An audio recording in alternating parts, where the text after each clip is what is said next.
नमस्कार, देवभूमि के खास बुलेटिन में आप सभी का स्वागत है। मैं हूं आपके साथ पूजा यादव। उत्तराखंड में भारी बारिश ने इस वक्त तबाही मचाई हुई है। अलग अलग जिलों में हो रही लगातार बारिश। लालकुआ, पौड़ी, रुद्रप्रयाग, केदार घाटी में बारिश हो रही है।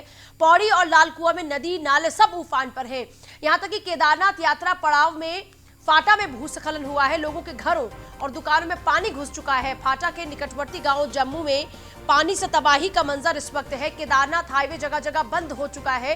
केदारनाथ धाम की यात्रा भी ठप हो चुकी है। नदी नालों के पास बने घरों में अब खतरा मंडराने लगा है।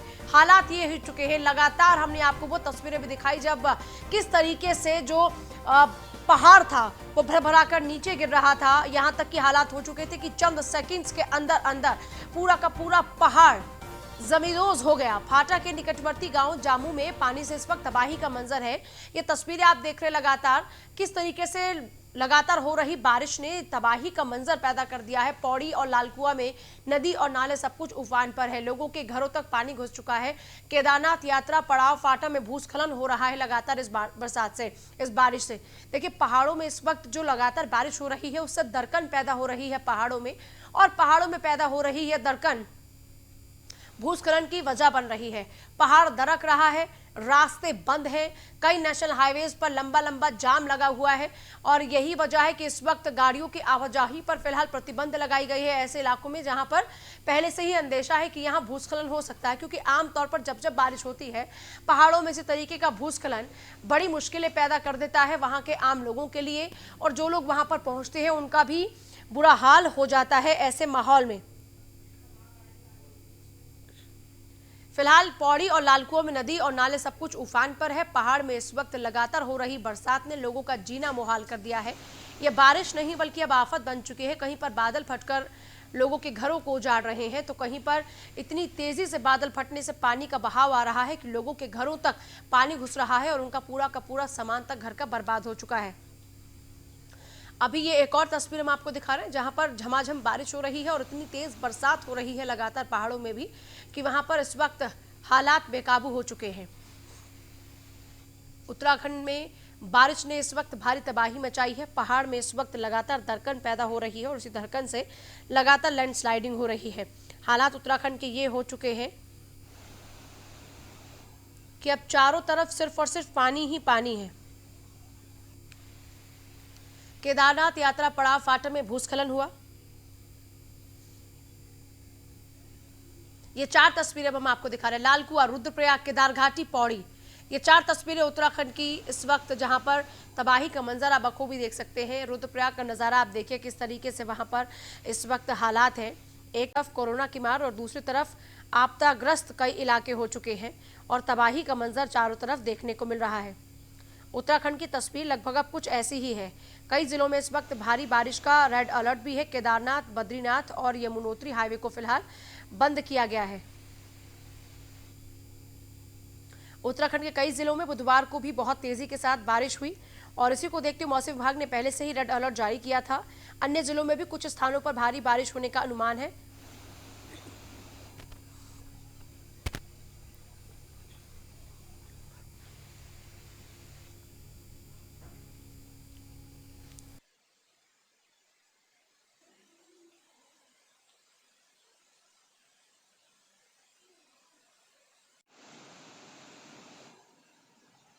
जिलों में कुछ स्थानों पर तेज बौछारों के साथ बहुत ही बारिश होने की जो संभावना थी उसी के मुताबिक बारिश हो रही है। वहीं नैनीताल, चंपावत की बात हो या फिर देहरादून, टिहरी की, रुद्रप्रयाग की, लालकुआ की, केदार घाटी की, पौड़ी की, चारों तरफ मौसम की मार है। आकाशीय बिजली गिरने की भी संभावना है इस दौरान में।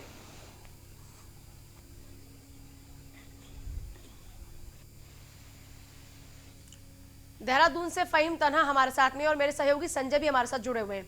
संजय और फहीम, क्या कुछ हालात है? संजय, पहले आपका रुख कर लेते हैं। कितनी तबाही इस वक्त बारिश ने मचाई हुई है? जी हाँ, यहाँ पर गंगा का जलस्तर बहुत ज्यादा बढ़ा हुआ है जो पास चल रहा है और साथ ही जो बरसाती नदियां बह रही हैं वो भी अपने उफान पर है। जहाँ जो रास्ते के बीच में आते हैं वहाँ पर आवाजाही में बहुत दिक्कतें हो रही हैं और साथ ही वाहन फंसने की शिकायतें भी बहुत आ रही है।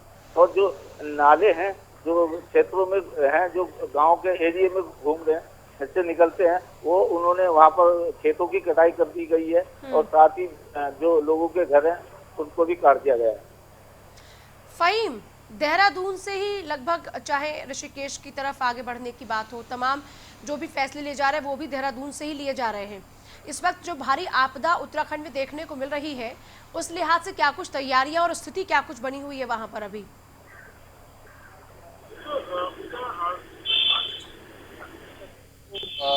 जो रिपोर्ट है वो पूरे प्रदेश भर में सभी जिलों में अलग अलग हिस्सों में लगातार बारिश है।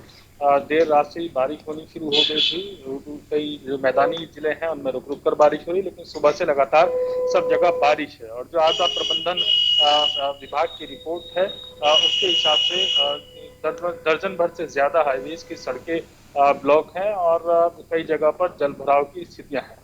लेकिन इस सब को लेकर के जिस तरीके से अलर्ट जारी किया गया था पूजा 2 दिन से ही, तो उसको लेकर के आपदा प्रबंधन विभाग ने सभी जिलों को अलर्ट मोड पर रहने के निर्देश जारी किए गए थे। और उसकी जो डूज एंड डोंट्स को लेकर के नियमावली जारी की गई थी, जिसमें सबसे ज्यादा जो फोकस रखने को बात कहा गया था वो बचाव और राहत कार्यों को लेकर के कहा गया था। क्योंकि बरसात में जब इस तरह की आपदा की स्थिति होती है, भारी से भारी अलर्ट की जो स्थिति है, उसमें सबसे ज्यादा आवागमन प्रभावित होता है और मार्ग बाधित हैं। क्योंकि जिलों में जो चाहे नेशनल हाईवेज की बात हो, चार धाम यात्रा वाले मार्ग हो या फिर दूसरे मार्ग हो, कई जगह पर यातायात उनमें बाधित है। और जहां तक बात है देहरादून की, तो देहरादून में कल ही मुख्यमंत्री त्रिवेंद्र सिंह रावत ने जिला प्रशासन को निर्देश दिए हैं कि जो कि शहर से होकर के नदियां जो गुजरती हैं, बिंदाल नदी है, रिस्पना नदी है और इनका फिर आगे जाकर के जोड़ है जो सुसवा बनती है,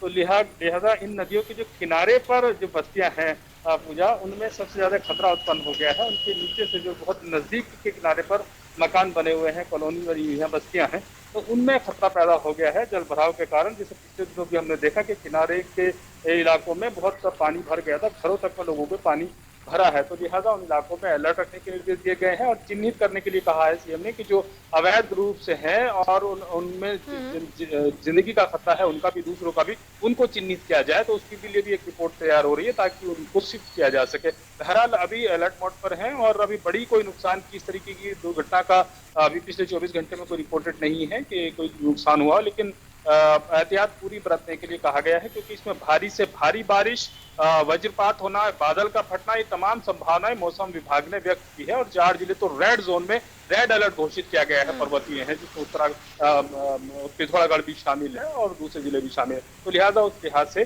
तैयारी के निर्देश दिए गए हैं। तो अभी तक वहां पर यथास्थिति क्या है फ़हीम? इन 4 जिलों में जहां पर रेड अलर्ट जारी है, फिलहाल वहां की क्या कुछ स्थिति बनी है, उसको लेकर कोई अपडेट आप तक पहुंच रहा हो?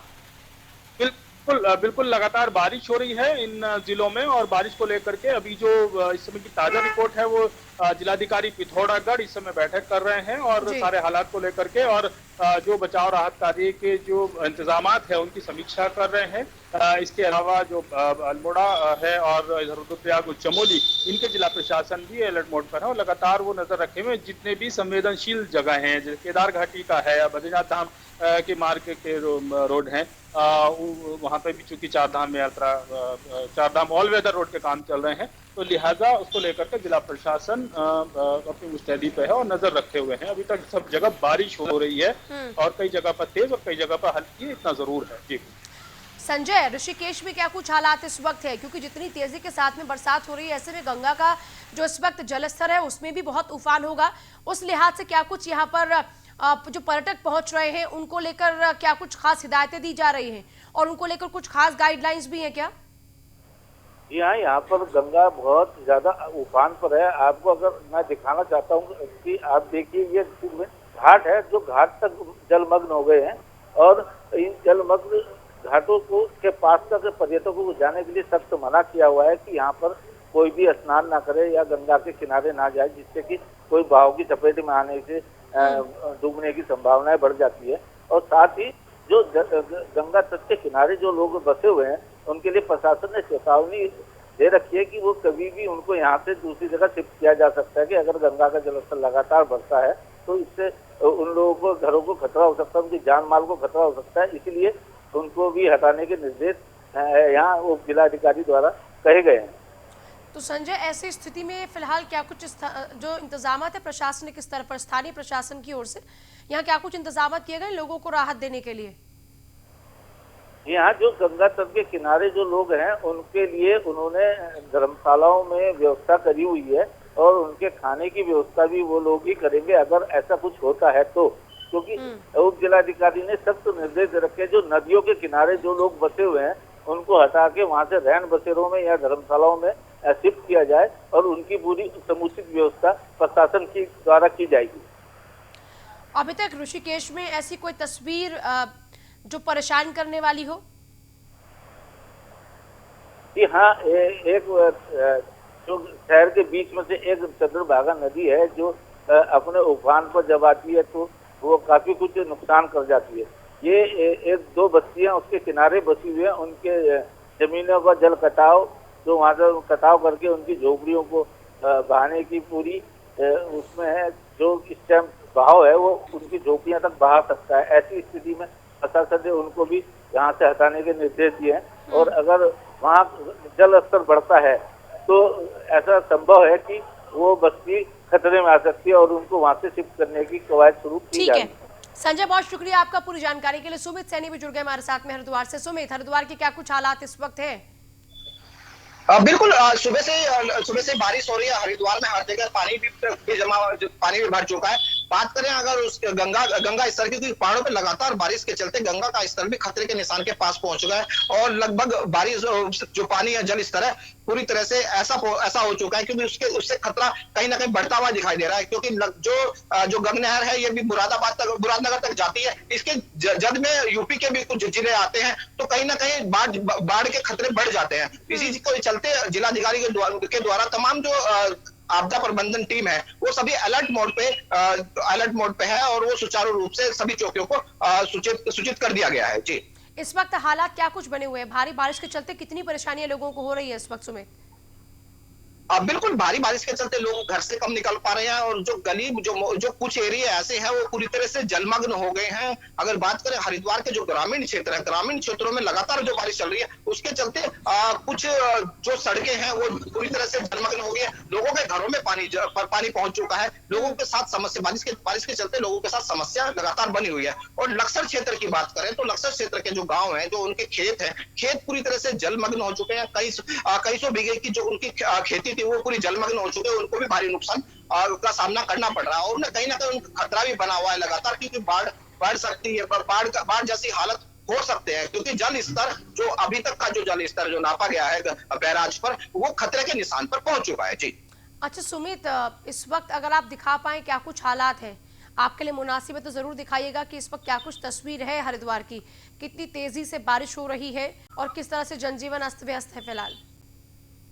बिल्कुल, अभी जो बारिश अभी हल्की, बारिश अभी थोड़ा कम हुई है, लेकिन बारिश जो कम हो रही है लेकिन लोगों को अभी सड़कों पे नहीं दिखाई, लोग छातों में दिखाई दे। लोगों को सामना तो करना पड़ रहा है क्योंकि जो लोग कामकाजी लोग हैं जो अपने काम के लिए निकल रहे हैं उनको कहीं ना कहीं उनको समस्याओं का सामना करना पड़ रहा है। जी, चलिए मैं आपके पास वापस लौटूंगी। फ़हीम, फिलहाल बहुत शुक्रिया सुमित आपका पूरी जानकारी के लिए। फ़हीम बने रहिएगा हमारे साथ में, आपके पास हम वापस लौटेंगे।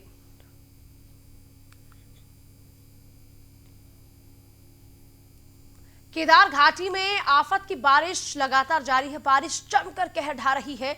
मंगलवार की रात हुई बारिश के चलते फाटा में लोगों के घरों में पानी भर गया, मलबा घुस गया, जिस कारण से लोगों में अफरा तफरी का माहौल देखने को मिला। फाटा में राजकीय इंटर कॉलेज फाटा को जोड़ने वाला जो पैदल रास्ता था, एक दुकान आपदा की भेंट चढ़ गई। इसके अलावा गदेरे के उफान में आने से कई आवासीय घरों को खतरा पैदा हो चुका है। फाटा के निकटवर्ती गांव जामू में बारिश का पानी कई दुकानों के अलावा घरों में घुस चुका है। यहां तक कि कई गौशालाएं तक ध्वस्त होने से मवेशी जिंदा दफन हो गए। बारिश के कारण केदारनाथ हाईवे जगह जगह पर बंद हो गया है। फाटा में केदारनाथ हाईवे पर लोगों के कई खेत टूट कर आ गए, जबकि जामू बांसवाड़ा स्थानों पर भी हाईवे बंद है। ये देखिए, ये पानी जिंदगी के लिए जरूरी भी है, लेकिन जब ये ज्यादा हो जाए तो ये आफत बन जाता है। कुछ यही तस्वीरें इस वक्त रुद्रप्रयाग की, पिथौरागढ़ की, पौड़ी की हम आपको दिखा रहे हैं, जहां पर इस वक्त ये आफत है।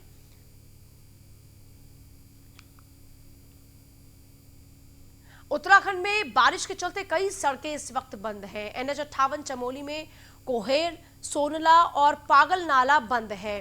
टिहरी में NH58 तोता घाटी बंद है। केदारनाथ मार्ग रुद्रप्रयाग पर भी भीरी और बांसवाड़ा बंद है। उत्तरकाशी में यमुनोत्री मार्ग बंद है, डाबरकोट पर बंद है, पिथौरागढ़ में घाट पिथौरागढ़ मार्ग और तवा घाट सोबला मार्ग बंद है, चंपावत में टनकपुर चंपावत मार्ग और सन्यारी के पास बंद है, अल्मोड़ा में भतरोज खान रामनगर मार्ग बंद है और टिहरी में कुमालडा चौकी से चंबा की ओर जाने वाला जो मार्ग है वो इस वक्त बाधित है।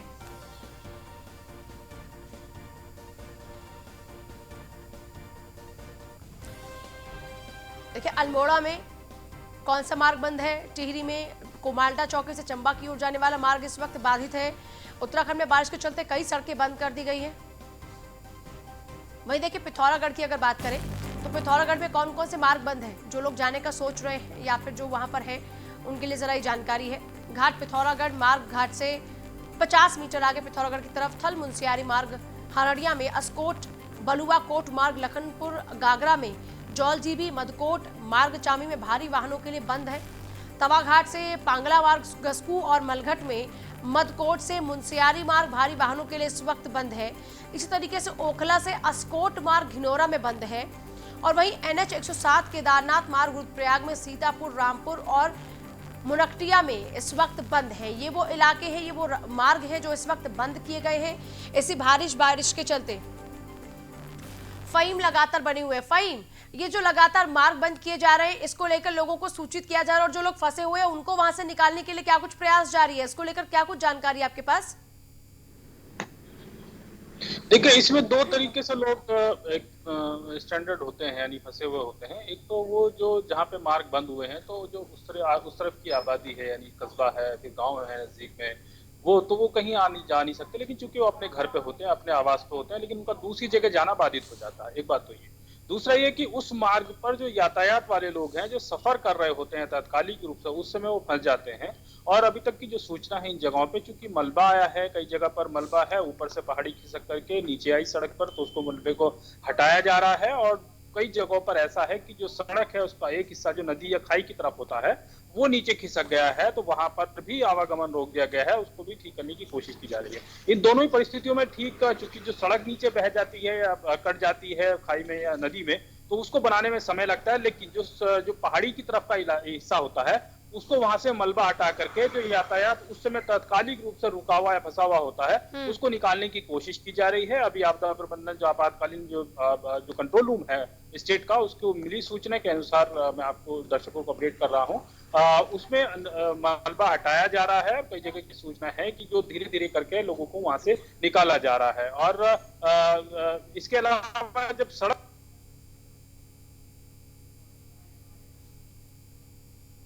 चलिए शुक्रिया आपका फहीम पूरी जानकारी के लिए।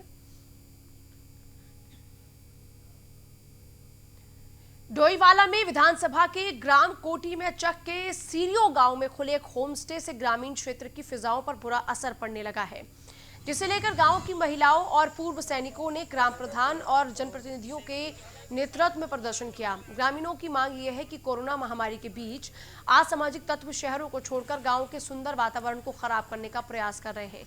मुख्य मार्गों पर अश्लील हरकतें हो रही हैं, जिससे गांव की महिलाओं को घास पानी और अन्य कार्य को करने के लिए भी परेशानी झेलनी पड़ रही है।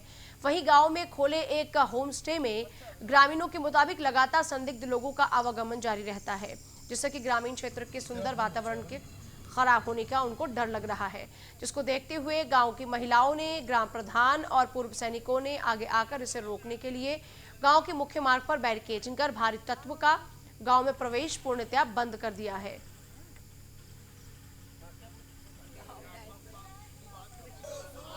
महिलाओं का सम्मान करो।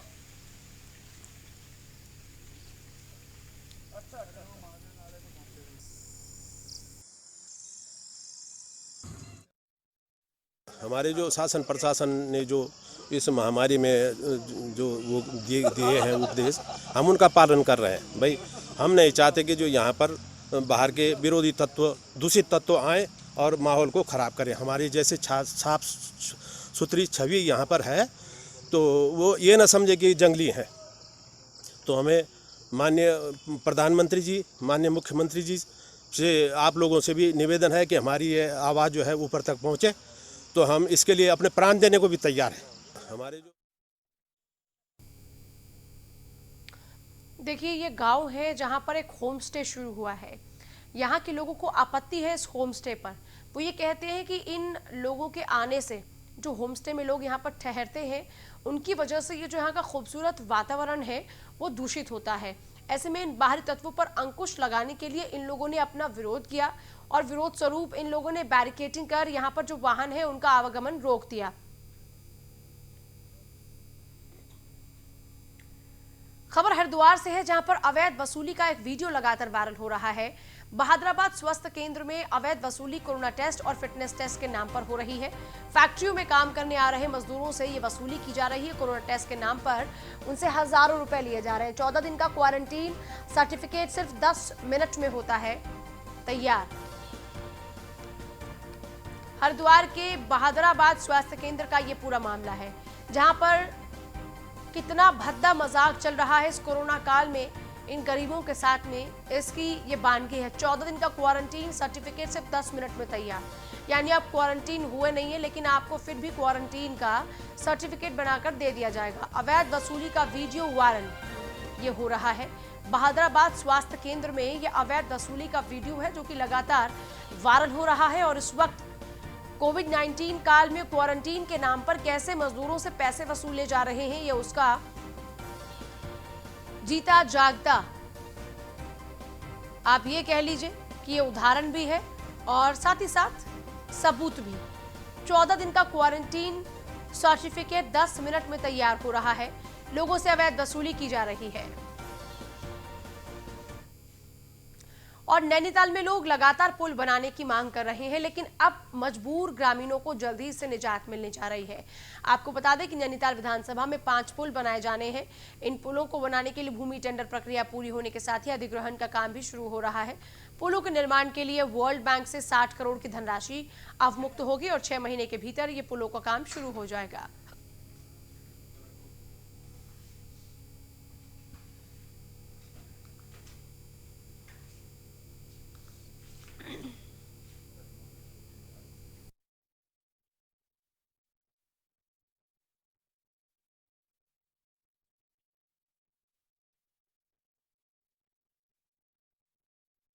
विधानसभा में 5 पुल बनाने की मांग की जा रही थी और ये 5 पुल बनाने की मांग जल्द ही पूरी होगी, क्योंकि 6 महीने में अब पुलों का कार्य शुरू हो जाएगा। वर्ल्ड बैंक से 60 करोड़ की राशि अवमुक्त होगी और उसी राशि के तहत नैनीताल विधानसभा में 5 पुल बनकर तैयार होंगे, जिसकी मांग लगातार की जा रही थी। नैनीताल की तस्वीर है जहां पर लोगों की जो लंबी मांग थी, लंबी अरसे से जो मांग थी, वो मांग अब आखिरकार पूरी होने जा रही है। नैनीताल विधानसभा में अब 5 पुल तैयार होंगे।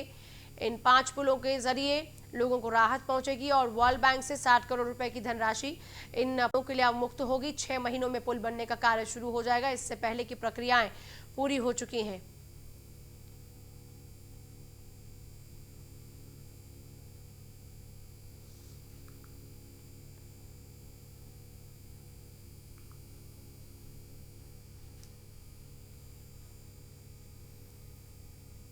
और चलिए इसी के साथ फिलहाल इस बुलेटिन में था, लेकिन आगे भी खबरों का सिलसिला लगातार जारी बने रहिए हमारे साथ। नमस्कार।